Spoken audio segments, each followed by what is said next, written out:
नमस्कार, DGMA news के खास कार्यक्रम कहीं अनकहीं में आपका एक बार फिर से स्वागत है। मैं हूं डॉक्टर प्रतीक श्रीवास्तव। ये कार्यक्रम आधारित है वरिष्ठ पत्रकार और इंदौर प्रेस क्लब के अध्यक्ष अरविंद तिवारी के राजवाड़ा टूर एजेंसी पर, जो बेहद लोकप्रिय कार्यक्रम है। और इस कॉलम में वो तमाम खबरें होती हैं, वो तमाम गॉसिप्स होते हैं जिनकी प्रदेश की राजनीति में, प्रदेश की ब्यूरोक्रेसी में और प्रदेश की जुडिशरी में खासी चर्चा होती है। आज भी हम वो तमाम बातें, वो तमाम चटकारे लेने वाली खबरें लेकर आपके बीच में आए हैं जिनकी पिछले सप्ताह मध्य प्रदेश की सियासत में बहुत चर्चा रही है, ब्यूरोक्रेसी में चर्चा रही है और जुडिशरी में चर्चा रही है। अरविंद जी, आपका स्वागत है। नमस्कार।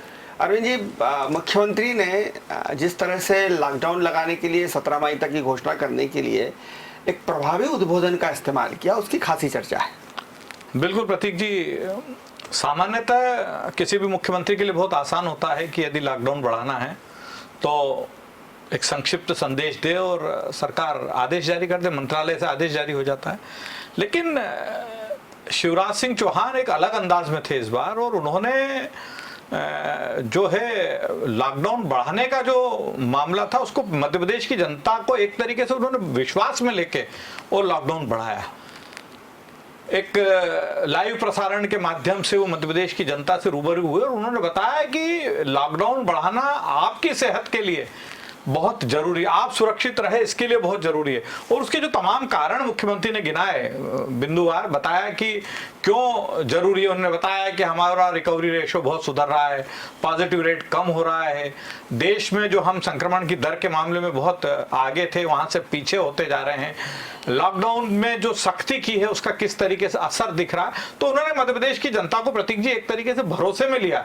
और मतलब जो शिवराज सिंह चौहान के बारे में बार बार कहा जाता है ना कि वो जनता से सीधा संवाद स्थापित रखने में भरोसा रखते हैं और जनता के मन में सरकार के प्रति भरोसा कायम करना उनका एक वो रहता है, लक्ष्य रहता है।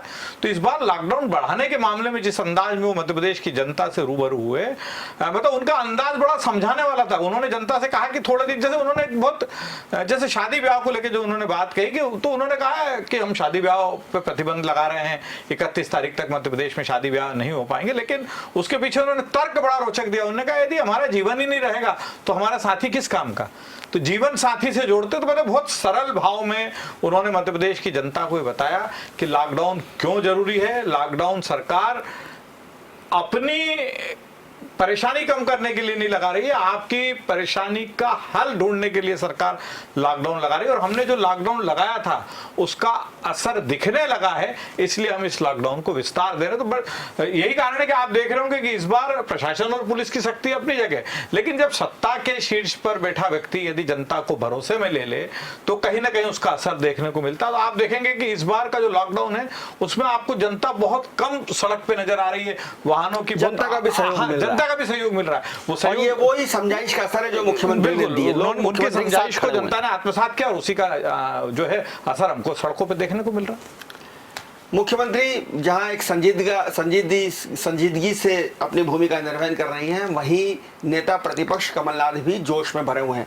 दमोह उपचुनाव जीतने के बाद कमलनाथ ने ये कहा है कि जिस तरह से वो लगातार पिछले दिनों संगठन में कसावट लाने की कोशिश कर रहे थे, संगठन में एक नई ऊर्जा भरने की कोशिश कर रहे थे, उसके नतीजे अब दिखाई देने लगे। देखिए, इसमें कोई दो मत नहीं कि जब से कमलनाथ ने मध्य प्रदेश में कांग्रेस की कमान संभाली है, बूथ स्तर पर कांग्रेस का मैनेजमेंट दिखने लगा है। और कमलनाथ बार बार कहते थे, जब वो मुख्यमंत्री बनने के पहले प्रदेश कांग्रेस अध्यक्ष थे और चुनावी रणनीति को अंजाम दे रहे थे, तब भी उन्होंने कहा कि हम जब तक अपना बूथ मजबूत नहीं करेंगे तब तक कांग्रेस के लिए कोई संभावनाएं नहीं बनती। अब वो मुख्यमंत्री नहीं है, प्रदेश कांग्रेस अध्यक्ष की भूमिका में, लेकिन संगठन को मजबूत करने पर लगातार उनका जोर है। सेक्टरवार, बूथवार रणनीति पर खुद काम करते हैं, उनकी टीम काम करती है और उस सेक्टर के या बूथ के जो प्रभारी है उनसे कमलनाथ का सीधा डायलॉग होता है। दमोह के नतीजे ने कमलनाथ को संजीवनी दे दी है, जिसे कहता है प्राणवायु मिल गई है उनको कि एक सीट जीते। आपको ध्यान हो तो जब 2018 के विधानसभा चुनाव के पहले झाबुआ में लोकसभा उपचुनाव की नौबत आई थी और कांग्रेस के उम्मीदवार कांतिलाल भूरिया चुनाव जीत गए थे, तो मध्य प्रदेश में कांग्रेस को प्राणवायु मिल गई थी और कांग्रेस ने दमखम से मैदान संभाल लिया था। दमोह के नतीजे के बाद कमलनाथ बहुत जोश में हैं। वो उनको लग रहा है कि मैदानी स्तर पर अपने कार्यकर्ताओं को जागृत करने और बूथवार जो बूथ मैनेजमेंट को लेकर जो प्लानिंग उन्होंने की थी, कहीं ना कहीं उसका असर देखने को मिला है। दूसरा, मैनेजमेंट के मामले में ऐसा कहा ही जाता है कि कमलनाथ माहिर है। मध्य प्रदेश में अभी निकट भविष्य में 3 उपचुनाव और होना है, खंडवा संसदीय क्षेत्र, जोबट विधानसभा क्षेत्र और पृथ्वीपुर विधानसभा क्षेत्र, और कमलनाथ का फोकस अब इन विधानसभा क्षेत्रों पर।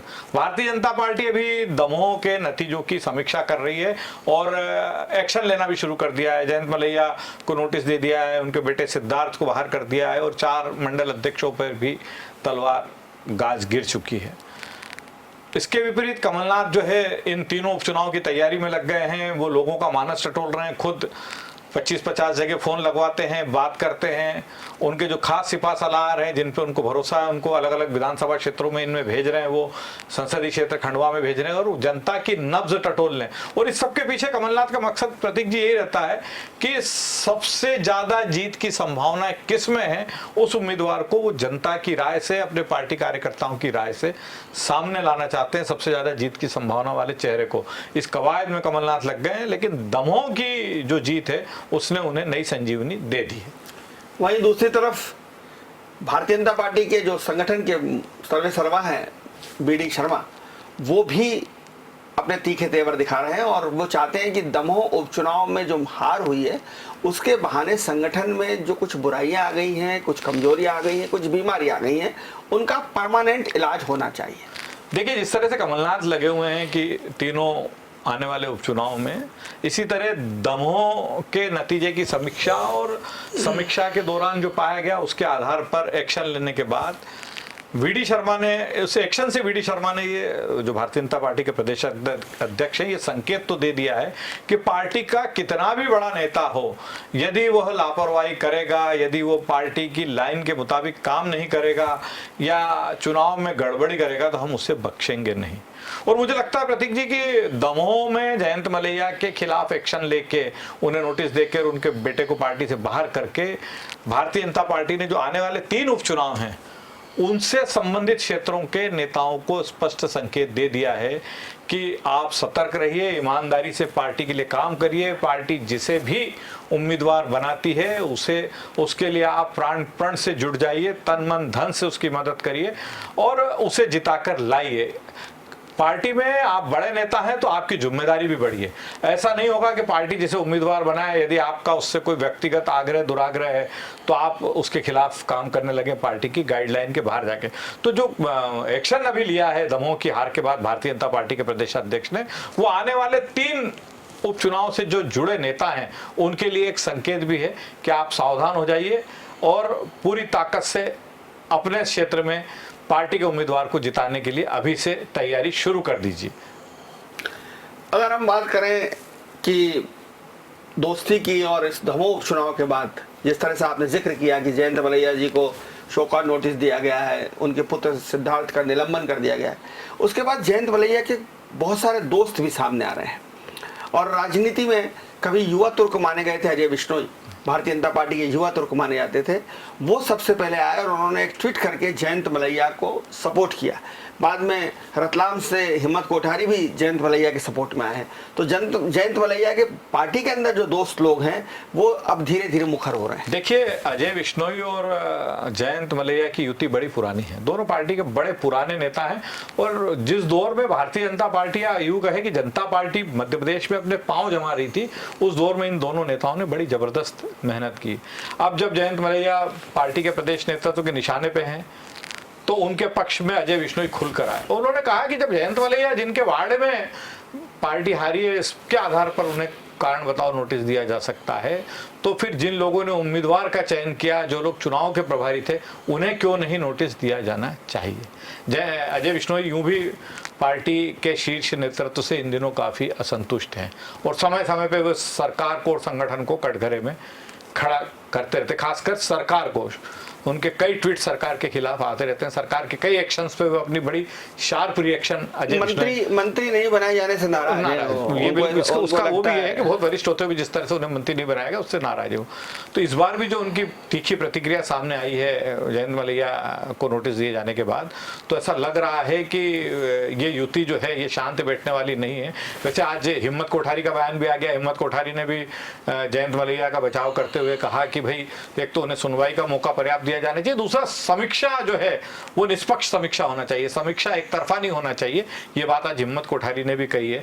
तो मुझे तो ऐसा लगता है कि अजय बिश्नोई कोई बड़ी बात नहीं कि जयंत मलैया के बचाव के लिए दिल्ली तक दस्तक दे, क्योंकि अजय बिश्नोई पार्टी के बड़े नेता हैं, उनकी दिल्ली में भी पहुंच है, उनकी वॉइस कहीं ना कहीं अपना महत्व रखती है। तो मुझे लगता है कि वो दिल्ली में भी दस्तक देंगे अपने मित्र जयंत मलैया को बचाने के लिए। हालांकि मुझे ऐसा लगता है प्रतीक जी कि भारतीय जनता पार्टी के प्रदेश नेतृत्व ने यदि जयंत मलैया जैसे बड़े नेता को कारण बताओ नोटिस दिया, इसके पीछे कहीं ना कहीं चुनाव में उनके खिलाफ जो आरोप थे और खासकर हारने के बाद जिस तरह के आरोप राहुल लोधी ने लगाए, तो कहीं ना कहीं उन आरोपों की किसी स्तर पे पुष्टि होती दिखी। इसी के बाद जयंत मलैया को पार्टी ने कारण बताओ नोटिस दिया है।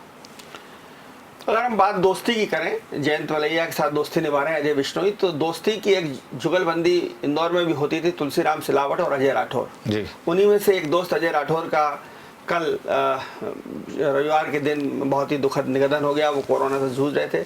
एक शालीन चेहरा, एक सौम्य चेहरा, एक बहुत ही मृदुभाषी चेहरा, हमेशा हंसकर बोलने वाला, मुस्कुरा के बोलने वाला, बहुत मीठी आवाज़ और बहुत ही खूबसूरत राजनीति में जिसको हम कहते हैं खूबसूरत नेता था वो, जो माधवराव सिंधिया के लिए एक तलफ रखता था, एक आग रखता था और माधवराव सिंधिया की आवाज़ पर अपनी जान न्योछावर करने का जज्बा रखता था। मैंने अनेक बार अजय राठौर को अकेले माधवराव सिंधिया की प्रतिमा के नीचे कुर्सी डालकर चिंतन की मुद्रा में देखा है। वे कोरोना चले गए, लेकिन उनकी तुलसीराम सिलावट के साथ एक लंबी जोड़ी थी। सिलावट जी भी केंद्र में मंत्री हैं और अजय राठौर लगभग राजनीति से बाहर हो गए थे। देखिए, जिस तरह से इंदौर की राजनीति में लालू गोपी यानी गोपी कृष्ण नेमा और बालकृष्ण अरोड़ा की जोड़ी मशहूर है, इसी तरह एक समय में तुलसीराम सिलावट और अजय राठौर की जोड़ी बड़ी मशहूर हुआ करती थी। अजय राठौर स्कूटर चलाते थे और तुलसीराम सिलावट उसके पीछे बैठते थे और माधवराव सिंधिया के दोनों बड़े विश्वास पात्र थे। और मैंने कई ऐसे मौके देखे जब माधवराव सिंधिया के सामने भी सही बात कहने से अजय राठौर नहीं हिचके। वो बहुत बेबाकी से अपनी बात कह देते थे कि नहीं नहीं नहीं महाराज, ये सही नहीं है, सही ये है, आप इस लाइन पे नहीं, इस लाइन पे विचार करिए। इंदौर की छात्र राजनीति में उनका बड़ा दबदबा रहा। क्रिश्चियन कॉलेज के अध्यक्ष रहे, इंदौर विश्वविद्यालय छात्र संघ के अध्यक्ष रहे और उनके नेतृत्व में इंदौर में कई युवा नेता जो हैं वो आगे बढ़े। 1983 में पार्षद बन गए थे। 1983 में पार्षद बन गए थे। कैबिनेट मिनिस्टर 2003 में उनको टिकट भी मिला, लेकिन वो कैलाश विजयवर्गीय के हाथों उन्हें शिकस्त मिली। उसके पहले वो खादी ग्रामोद्योग बोर्ड के वाइस चेयरमैन थे। तो राजनीति में मंच से दूर रहने वाले नेता थे अजय राठौर। मंच, माइक और माला, मंच, माइक और माला आपने बिल्कुल सही, उनको पसंद नहीं थी। मंच, माइक और माला से बिल्कुल दूर रहते थे। बड़े बड़े कार्यक्रमों में वो आग्रह कहे जाने के बावजूद मंच पे नहीं जाते थे, कार्यकर्ताओं के बीच में बैठते थे, इसीलिए कार्यकर्ताओं में वो बेहद लोकप्रिय थे। और उनके कोरोना ने को शिकस्त देने की अजय राठौर ने पूरी कोशिश की और आखिरी समय तक उन्होंने लड़ाई लड़ी, लेकिन उन्हें हम बचा नहीं सके।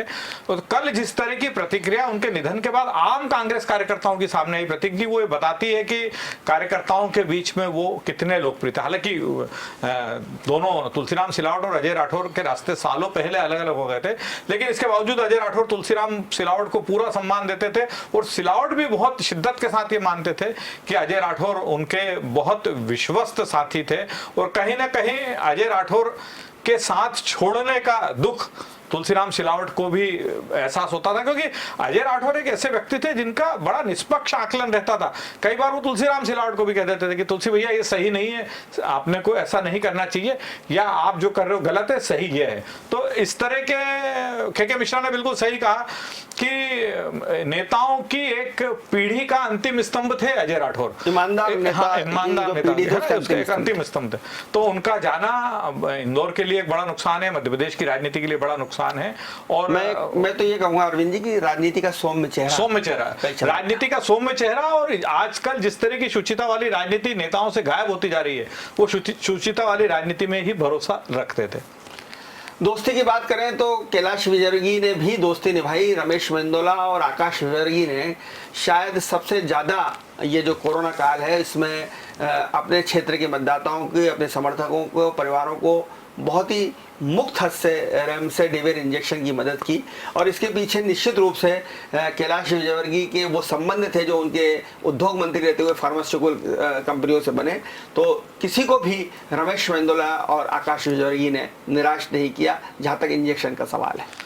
देखिए, कोरोना का जो पिछला दौर था, मतलब जिसको हम बात करें, अब तो धीरे धीरे हम ईश्वर की कृपा से मान रहे हैं कि कोरोना उतार पर है। इंदौर में जिस तरह के आंकड़े सामने आ रहे हैं, जिस तरह का फीडबैक आम जनता से हम तक पहुंच रहा है, या प्रतीक जी जिस तरह के कॉल्स आपको और हमारे को आते थे मदद के लिए, जो आना बंद हो गए, उससे ऐसा लग रहा है कि कोरोना अब उतार पे है। लेकिन जब कोरोना चरम पे था और एक एक इंजेक्शन के लिए भारी मारामारी थी, एक एक अस्पताल में बेड के लिए बड़ा संघर्ष हो रहा था, उस दौर में रमेश मेंदोला और आकाश विजयवर्गीय ने अपने क्षेत्र के लोगों की बहुत ईमानदारी से मदद की। चर्चा में है उनकी ये मदद, और खासकर रेमडेसिविर इंजेक्शन के मामले में जिस तरह से इन दोनों नेताओं ने इंदौर के लोगों की मदद की, अपने विधानसभा क्षेत्र से इतर जाके भी, यदि शहर के किसी व्यक्ति को आवश्यकता थी और उसका संदेश आकाश विजयवर्गीय, रमेश मेंदोला तक पहुंचा तो उन्होंने मदद की। तो निश्चित तौर पर कैलाश विजयवर्गीय के देश की बड़ी फार्मा कंपनियों से जो रिश्ते हैं, ये उसी का नतीजा है कि जब पूरे मध्य प्रदेश में अपने संसाधनों से, अपने पैसे से इंजेक्शन खरीद के इन्होंने बांटे। जब मध्य प्रदेश में एक एक इंजेक्शन के लिए मारामारी थी, मध्य प्रदेश सरकार परेशान थी, इंदौर का प्रशासन परेशान था, ऐसी स्थिति में जनता के बड़े मददगार के रूप में खासकर इंजेक्शन के मामले में उभर कर सामने आए रमेश मेंदोला और आकाश विजयवर्गीय। अब अगर हम बात करें जुडिशरी की, तो जुडिशरी में इन दोनों बहुत चर्चा है कि बड़े लंबे समय बाद मध्य प्रदेश में चीफ जस्टिस के रूप में एक ऐसा शख्सियत, एक ऐसा व्यक्तित्व विराजमान हुआ है जो बेहद सरल है, डाउन टू अर्थ है, लेकिन उतना ही सख्त और प्रभावी भी है। जी, हम बात कर रहे हैं मध्य प्रदेश के चीफ जस्टिस मोहम्मद रफीक साहब की।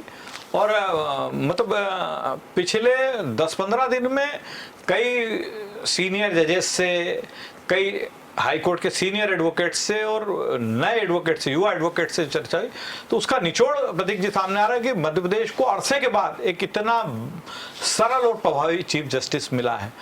हर सप्ताह हाई कोर्ट की तीनों प्रिंसिपल बेंच के अलावा इंदौर और ग्वालियर बेंच के कामकाज की वो एक अलग अंदाज में समीक्षा करते हैं।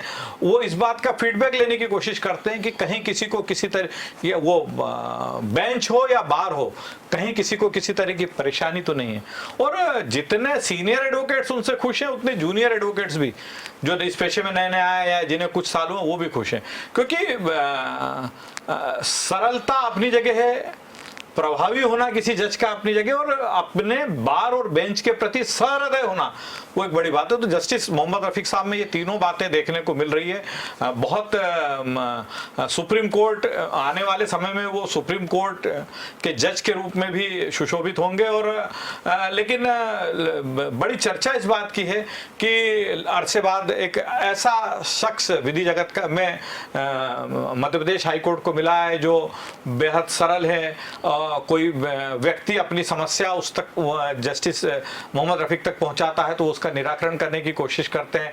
बेंच का काम बड़ा व्यवस्थित रहे, बार कहीं अपने आप को परेशान महसूस न करे, इन सब पे जस्टिस मोहम्मद रफीक का ध्यान रहता है, मध्य प्रदेश के चीफ जस्टिस। और ऑनरेबल चीफ जस्टिस इस बात की भी कोरोना संबंधी जितनी भी याचिकाएं हैं उसमें बड़े सख्त रहे उन्होंने। मतलब सरकार, जनता को सरकार से जो सुविधाएं मिली है प्रतीक जी कही, वो जस्टिस मोहम्मद रफीक की बदौलत। उनके कई आदेश सरकार के खिलाफ हुए। सामान्यतः अब ये हम बहुत अरसा हो गया है कि जब हाईकोर्ट सरकार के खिलाफ कोई बहुत सख्त आदेश करती है, लेकिन उन्होंने टाइम बाउंड आदेश किए।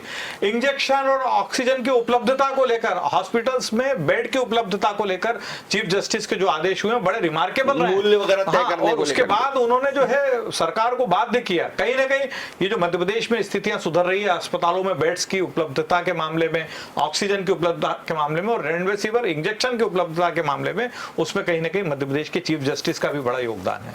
और चीफ जस्टिस रफीक की बात हम कर ही रहे थे, लेकिन एक बहुत बड़े न्यायविद जस्टिस, पूर्व जस्टिस दीपक वर्मा की उदारता की भी चर्चा है कि वे इस कोरोना काल में अपने दायित्व को समझते हुए खुद स्वस्फूर्त आगे आए और उन्होंने वकीलों की मदद के लिए अपनी ओर से कुछ सहयोग किया।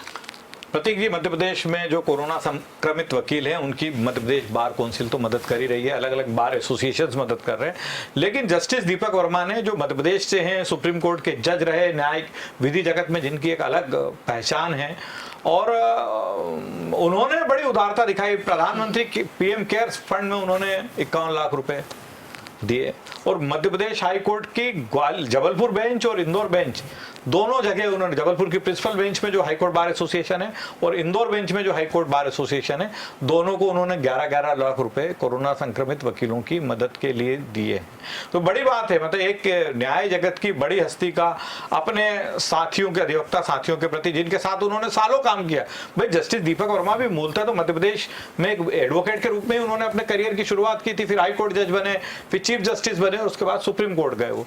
तो उनकी उदारता की बड़ी चर्चा है, बड़ी तारीफ हो रही है कि किसी हमारे बीच में से ही आगे बढ़े किसी व्यक्ति ने हमारी चिंता तो की, ऐसा अधिवक्ता साथियों के बीच में चर्चा का विषय है इस उदारता उनकी जो है। और अब बात करते हैं ब्यूरोक्रेसी की। ब्यूरोक्रेसी में जिस तरह से कुमार पुरुषोत्तम ने अपनी पहली कलेक्टरी के दौरान गुना में प्रभावी छाप छोड़ी, और ख़ासतौर पर कोरोना के दौरान उन्होंने जिस तरह से रेमडेसिविर इंजेक्शन की व्यवस्था करी, उसके बाद निश्चित रूप से आला अधिकारियों की नज़रों में उनका कद बढ़ना था। और इसी का नतीजा ये है कि गुना के बहुत संक्षिप्त प्रभावी कार्यकाल के बाद उन्हें रतलाम जैसे एक प्रमुख जिले की कप्तानी सौंपी गई है। देखिए, कुमार पुरुषोत्तम उन अफसरों में हैं जो राज्य प्रशासनिक सेवा से भारतीय प्रशासनिक सेवा में आए और एक अपनी अलग पहचान बहुत छोटे कार्यकाल में अभी तक के बनाने में सफल हुए। जब उन्हें गुना का कलेक्टर बनाया गया था तो गुना में भी बड़ी क्राइसिस की स्थिति थी, उपचुनाव की एक महत्वपूर्ण जिम्मेदारी थी, और उसके बाद ये कोरोना का दौर शुरू हुआ। बहुत ही अच्छे से उन्होंने अपने कामकाज को अंजाम दिया और बड़ी मतलब एक अलग, इस संक्षिप्त कार्यकाल को एक अलग पहचान देने में सफल रहे। अभी रतलाम में जो है पॉजिटिव रेट काफ़ी बढ़ रहा था, और मुख्यमंत्री जो कलेक्टर कमिश्नर से उनकी कॉन्फ्रेंस जो होती है उसमें रतलाम को लेकर काफ़ी चिंतित नजर आ रहे थे। हालांकि रतलाम के जो वर्तमान कलेक्टर थे, मतलब जो गोपाल, उनकी भी बड़ी एक अच्छी छवि वाले अधिकारी, लेकिन कई बार ऐसा रहता है कि अधिकारी पूरी कोशिश अपने स्तर पर करते हैं लेकिन व्यवस्थाएं बन नहीं पाती है, तो उसी के चलते सरकार ने ये सोचा कि हम किसी दूसरे अधिकारी को वहां भेजे, हो सकता है कि स्थिति। गोपाल चंद डाग तो खरगोन में बहुत प्रभावी रहे थे, रतलाम में भी अच्छा काम कर रहे थे। अच्छा काम कर रहे, तो सरकार को लगा कि हो सकता है कि हम किसी दूसरे अधिकारी को मौका दें, वो अच्छा परफॉर्म कर जाए, और जो जनता की परेशानी है अभी एकमात्र ये है कि कोविड से कैसे निपटा जाए, कोविड से जुड़ी व्यवस्थाओं को कैसे बेहतर तरीके से अंजाम दिया जाए, ऑक्सीजन, अस्पतालों में बेड और रेमडेसिविर इंजेक्शन, ये तीन ही चीज प्रतीक जी इस दौर में सबसे महत्वपूर्ण है। तो कुमार पुरुषोत्तम को रतलाम एक बड़ा महत्वपूर्ण जिला है, संवेदनशील जिला भी माना जाता है, तो रतलाम की कमान सौंपी गई है। रतलाम की कमान कुमार पुरुषोत्तम को सौंपे जाने के साथ जो बड़ी चर्चा है वो है कि कहीं ना कहीं माना जा रहा था कि गोपाल चंद्र दाड़ की जो कार्यप्रणाली है उससे मध्य प्रदेश के अपर मुख्य सचिव मोहम्मद सुलेमान जो स्वास्थ्य विभाग देख रहे हैं वो संतुष्ट नहीं थे और वो उन्हें बदलना चाहते थे। लेकिन अब जो बदलाव हुआ है, बदलाव तो मुख्य सचिव इकबाल सिंह बैस की पसंद पे हुआ है। कुमार पुरुषोत्तम मुख्य सचिव के बड़े पसंदीदा अधिकारी माने जाते हैं, लेकिन आश्चर्य मतलब चौंकाने वाली बात उसमें यह है कि इस बदलाव में मतलब कुमार पुरुषोत्तम को रतलाम का कलेक्टर बनाए जाने के पीछे कहीं न कहीं मोहम्मद सुलेमान की भी सहमति है। वे भी उनका भी मानना ये रहा कि एक अच्छा अधिकारी को एक व्यवस्थित पदस्थापना मिल रही है, और रतलाम जहां थोड़ी सी स्थितियां बिगड़ रही थी वहां कुमार पुरुषोत्तम के पदस्थ होने के बाद स्थितियां सामान्य होने लगेगी। और तो मतलब दो बड़ी चर्चा है कि आखिर ऐसा अधिकारी जिसके नाम पर इकबाल सिंह बैस और मोहम्मद सुलेमान दोनों तैयार हो गए, वह कुमार पुरुषोत्तम रहे। और अब ब्यूरोक्रेसी में एक बंगले को लेकर बड़ी चर्चा है, गाना भी है एक बंगला बने न्यारा, तो ये कटनी के एसपी का जो बंगला है उसको लेकर भी चर्चा है। देखिए, जहां तक मेरी जानकारी है 5 महीने करीब आसपास हो गए ललित शाक्यवार कटनी में एसपी थे और उनको पुलिस मुख्यालय में पदस्थ किया गया था, और मयंक अवस्थी को जो है वहाँ की कमान सौंपी गई थी कटनी की। लेकिन लोग समझ नहीं पा रहे हैं कि आखिर ललित शाक्यवार वो बंगला खाली क्यों नहीं कर रहे। हालांकि बंगले से अधिकारियों का मोह हमेशा रहता है, सामान्यतः तबादले के बाद महीने 2 महीने बंगले को अटकाए रखना जिसको कि कहा जाता है, वो तो एक सामान्य बात। लेकिन अभी 4-5 महीने बाद भी, और खासकर कलेक्टर और एसपी के जो बंगले रहते हैं उसको लेकर यदि पूर्ववर्ती अधिकारी उन बंगलों को खाली नहीं करे, क्योंकि कटनी बड़ी छोटी जगह है भाई, जबलपुर में, भोपाल में, इंदौर में, ग्वालियर में तो पुलिस में जैसा सिस्टम है कि अगर अधिकारी बंगला खाली नहीं करे तो जो नया अधिकारी आता है वो पुलिस बेस में रुक जाता है।